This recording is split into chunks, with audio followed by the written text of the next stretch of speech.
اب سوال پیدا ہوا کہ یہ کس طرح فرمایا؟ موسیٰ علیہ السلام کے زمانے کو تو مدتیں گزر گئی تھی، اور آقا علیہ السلام ارشاد فرما رہے ہیں کہ میں گویا دیکھ رہا ہوں۔ اس کا معنی فقط ایک ہے، موسیٰ علیہ السلام تو جب آئے تھے اپنے زمانہ میں، زمانہ حیات میں جب آئے تھے سو آئے تھے، اور حضرت یونس علیہ السلام بھی جب اپنی عمر میں اپنے زمانہ حیات میں آئے تھے سو آئے تھے۔ تو آقا علیہ السلام نے جو دیکھا یہ آپ کا معجزہ ہے، یہ آپ کا کشف تھا۔ پردے اٹھا دیے گئے اور ماضی کو حال بنا دیا گیا۔ جو زمانہ ماضی تھا، ہزارہا سال قبل کا دور، اس کو حال بنا کر آقا علیہ السلام کی چشمان مقدس کے سامنے رکھ دیا گیا۔ آئے تھے موسیٰ علیہ السلام اپنے زمانے میں، مگر زمانے کو بدل کر آقا کے سامنے رکھ دیا، مسافتیں زمانے کی ختم کر دی، تو آپ اس طرح دیکھ رہے تھے جیسے 1000-2000 سال پہلے اس وقت کھڑا کوئی شخص دیکھ رہا ہو۔ یہ آپ کا مشاہدہ تھا، آپ کا کشف تھا۔ اور پھر آقا علیہ السلام فرماتے ہیں کہ میں، عبداللہ ابن مسعود روایت کرتے ہیں، حج موسیٰ بن عمران فی 50,000 من بنی اسرائیل۔ اب یہ کانظر نہیں کہا کہ میں دیکھ رہا ہوں یا گویا دیکھ رہا ہوں، نہیں، اب واقعہ بیان کیا۔ حج موسیٰ بن عمران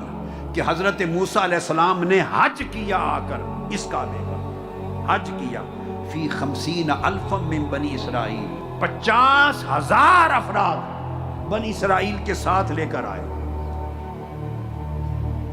اب یہ بات سوچنے والی، 50,000 افراد، 50,000 من بنی اسرائیل موسیٰ علیہ السلام کے ساتھ تھے، اور اتنا بڑا وفد لے کر اس کعبۃ اللہ میں، شہر مکہ میں آئے۔ وعلیہ عباءتان قطوانیتان، قطوانی چادروں کا احرام باندھا ہوا، وہو یلبی لبیک اللہم لبیک۔ یہ آقا علیہ السلام بتا رہے ہیں، وہ تلبیہ پڑھ رہے ہیں، لبیک تعبدا ورکا لبیک، انا عبدک انا لدیک، لدیک یا کشاف القرب، قال فجاوبته الجبال۔ وہ پکار رہے ہیں باری تعالیٰ، ہم حاضر ہیں، ہم حاضر ہیں، ہم تیری عبادت اور غلامی کے لیے حاضر ہیں، میں تیری عبادت کرتا ہوں، میں تیرے پاس ہوں، اے مصائب و آلام کو دور کرنے والے۔ آقا علیہ السلام ان کا ایک ایک لفظ بیان کر رہے ہیں۔ یہ حضرت موسیٰ پکارے جا رہے ہیں، اتنے میں جواب پہاڑوں سے آیا، پہاڑوں سے آیا، کہ پہاڑ بھی حضرت موسیٰ علیہ السلام کے ساتھ مل کر لبیک اللہم لبیک پڑھنے لگے۔ اب یہاں سوال پیدا ہوتا ہے، اب یہاں تصور اور خیال معاذ اللہ پہلے بھی کوئی نہیں کہہ سکتا، تو اب تو اس کا ذکر ہی نہیں، اب تو آقا علیہ السلام واقعہ بیان کر رہے ہیں۔ سوال یہ ہوا کہ موسیٰ علیہ السلام، میں ہر بار سوال کروں گا، اس کا جواب آخر میں جا کے ڈھونڈیں گے، آج کی گفتگو میں اس کے جواب کی طرف آنا ہے۔ 50,000 اپنی امت کے لوگ بنی اسرائیل، ان کو لے کے اس کعبہ میں آ رہے ہیں، اور یہ بات دیکھنے والی ہے کہ یہ سارے منظر، یہ تفصیلات قرآن مجید نے تو بیان نہیں کی، یہ کہیں بھی قرآن مجید میں یہ باتیں نہیں آئیں، وہی یہ قرآنی میں نہیں آئیں، صرف آقا علیہ السلام نے بیان کی، تو صاف ظاہر ہے یہ اعلام الہی سے بیان کی، کشف سے بیان کی، مشاہدہ، اللہ کی عطا کردہ طاقت سے مشاہدہ فرما کے بیان کر رہے ہیں۔ اب جو بات آگے توجہ طلب، وہ یہ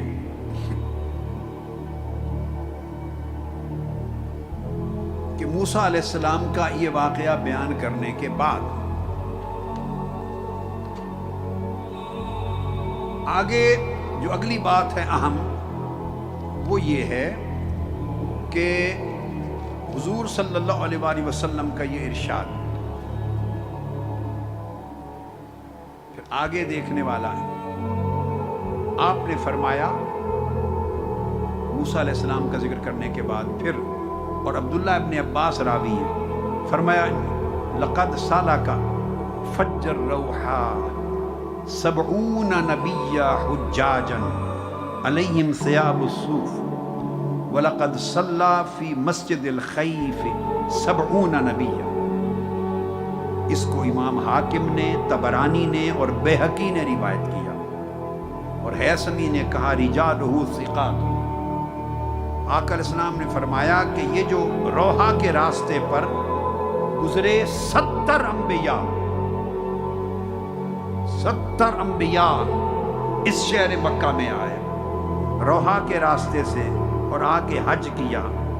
اور ان سب نے اونی کپڑے زیب تن کیے ہوئے تھے۔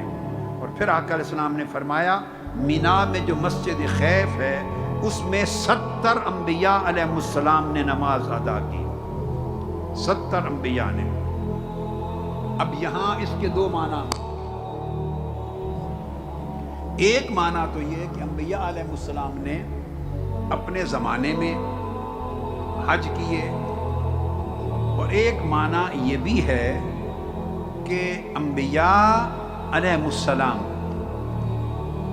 وصال کے بعد بھی حیات ہوتے ہیں، جیسے شہداء، اور شہداء کی طرح ان کے اعمال اور عبادات بھی جاری رہتے ہیں۔ تو بعید نہیں کہ روحانی طور پر وہ انبیاء آج تک کعبہ کے حج کے لیے آتے ہوں، اور آقا علیہ السلام کی عمر مبارک میں بھی آتے تھے روحانی طور پر۔ امام اسقلانی نے، حافظ ابن حجر اسقلانی نے،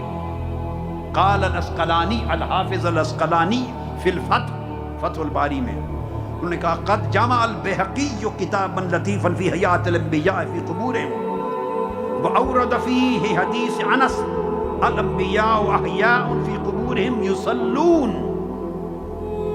کہ انبیاء اپنی قبور میں زندہ ہوتے ہیں اور نماز پڑھتے ہیں، اعمال ادا کرتے ہیں۔ اور ملا علی قاری نے کہا کہ یہ بات درست نہیں ہے کہ انبیاء کی قبریں ان کے جسموں سے خالی ہوتی ہیں اور ان کی روحوں کا تعلق جسموں سے نہیں ہوتا، بلکہ وہ ان کی قبریں ان کے جسموں کے ساتھ بھی معمور ہوتی ہیں۔ اور ملا علی قاری نے کہا وَقَذَا وَرَدَ أَنَّ الْأَنْبِيَاءَ يُلَبُّونَ وَيَحُجُّونَ فَنَبِيُّنَا أَوْلَى بِهَذِهِ الْكَرَامَاتِ، کہ وہ انبیاء پہلے گزر گئے، حضرت آدم، حضرت نوح، حضرت ابراہیم، حضرت اسماعیل، حضرت موسیٰ، حضرت یونس، حتیٰ کہ حضرت عیسیٰ بے شک وصال فرما گئے، مگر اب بھی ان پر واجب نہیں، اب یہ دارالعمل نہیں ہے، واجب نہیں ہے، مگر اپنے روحانی ذوق کے لیے نمازیں پڑھتے ہیں، تلبیہ لبیک اللہم لبیک کہتے ہیں، اور کعبۃ اللہ میں اب بھی حج کرنے کے لیے آتے ہیں۔ تو جب حضرت موسیٰ اور عیسیٰ روحانی طور پر حج کرنے کے لیے اب تک آتے ہیں تو کہتے ہیں فَنَبِيُّنَا أَوْلَى بِهَذِهِ الْكَرَامَاتِ، تو ہمارے نبی کی شان تو سب سے بڑھ کر ہے، وہ چاہیں تو ہر سال حج کے لیے تشریف لاتے ہیں روحانی طور پر، چاہیں تو ہر سال روحانی طور پر آئیں۔ وقال القسطلانی فی المواہب اللدنیہ، وقال القسطلانی قد ثبت ان الانبیاء یحجون ویلبون، فإن قلت کیف یصلون ویحجون ویلبون وهم اموات فی الدار الآخرہ ولیست دار العمل، فالجواب انہم کالشہداء بل افضل منہم والشہداء احیاء عند ربهم یرزقون فلا یبعد ان یحجوا ویصلوا، ہکذا قال الامام القسطلانی۔ وہ کہتے ہیں کہ انبیاء، امام قسطلانی، حج بھی کرتے ہیں، لبیک اللہم لبیک، وصال کے بعد تلبیہ بھی کرتے ہیں۔ اور فرمایا کہ کیسے کرتے ہیں، اگر یہ سوال آئے تو جواب یہ ہے کہ وہ شہیدوں سے بڑھ کر زندگی اللہ نے عطا کی ہے، ان کو رزق ملتا ہے، وہ حج کرتے ہیں، وہ نماز پڑھتے ہیں۔ آپ کو معلوم نہیں ہے جس رات آقا علیہ السلام معراج کے لیے گئے اور مکہ سے بیت المقدس گئے، تو بیت المقدس پہنچنے سے پہلے فرمایا میں نے موسیٰ کو اپنی قبر میں نماز پڑھتے دیکھا ہے، اور پھر تمام انبیاء بیت المقدس مسجد اقصیٰ میں حضور کی امامت میں جمع ہوئے نماز ادا کی۔ تو مقصد بات کا یہ تھا اصولی طور پہ کہ دونوں امکانات ہیں، ایک تو یہ کہ انبیاء علیہ السلام نے اپنے زمانے میں حج کیے اور کعبۃ اللہ میں آئے، اور پھر ائمہ علماء محدثین کہتے ہیں کہ یہ ضروری نہیں کہ بس وفات پا گئے تو پھر نہیں آئے، نہیں، اگر ان کی روحیں چاہیں اللہ توفیق دیتا ہے کہ وہ آج تک اس کعبہ میں اور مکہ میں آتے ہوں، ان کی روحیں آتی ہیں روحانی طور پر۔